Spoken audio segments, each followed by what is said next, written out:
আল্লাহ বলছেন ইন্নাল্লাহা লা ইয়াজলিমুন নাসা শাইয়ান, আমি আল্লাহ কোনো মানুষের উপর জুলুম করি না, কোনো মানুষকে বিপদে ফেলি না, কোনো মানুষকে কষ্ট দিই না, কোনো মানুষকে মুসিবতে আমি আল্লাহ ফেলি না, আমি আল্লাহ ফেলি না। তো আল্লাহ এগুলা কিভাবে হয়? রবি বলছেন ওয়ালাকিন্নান নাসা আনফুসাহুম ইয়াজলিমুন, বরং মানুষ নিজের উপরেই নিজে জুলুম করে, মানুষ নিজেকে নিজেই কষ্ট দেয়, মানুষ নিজেকে নিজেই গর্তের মধ্যে ফেলে। আমি আল্লাহ তো বলেছি মাদক সেবন করা আমার পছন্দ না, কিন্তু মানুষ নিজেই মাদক সেবন করে নিজেই নিজের অস্তিত্ব নষ্ট করে ফেলে, নিজেই নিজের শরীর নষ্ট করে ফেলে। কথা বলেন ঠিক কিনা? আমি আল্লাহ তো নিষেধ করে দিয়েছিলাম, বান্দা অভাব হোক আর যাই হোক সুদে লাগিস না, সুদে লাগিস না, আমি রবের হুকুমের অপেক্ষা কর, আমি রবের হুকুমের অপেক্ষা কর।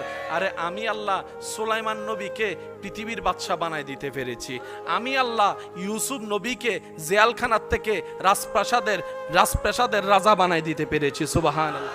আমি আল্লাহ ইউনুস পয়গম্বরকে 40 দিন মাছের পেটে থাকার পরও আমি আল্লাহ ওনাকে মরতে দিই নাই, ওনাকে মরতে দিই নাই। আর আমরা মানব জাতি এই খাবার অর্জনের জন্য, পরিবারকে খাওয়ানোর জন্য হালালও বাছাই করি না, হারামও বাছাই করি না, 2 নম্বরই করেও টাকা কামাইতে থাকি, চুরি করতেও থাকি, ডাকাতি করতেও থাকি, বিভিন্ন অপকর্ম লেগে থাকি। তারপর অনেক সময় দেখা যায় দুপুরবেলা ভাত আছে তো রাতের বেলা নাই, রাতের বেলা ভাত আছে তো দুপুর বেলা নাই।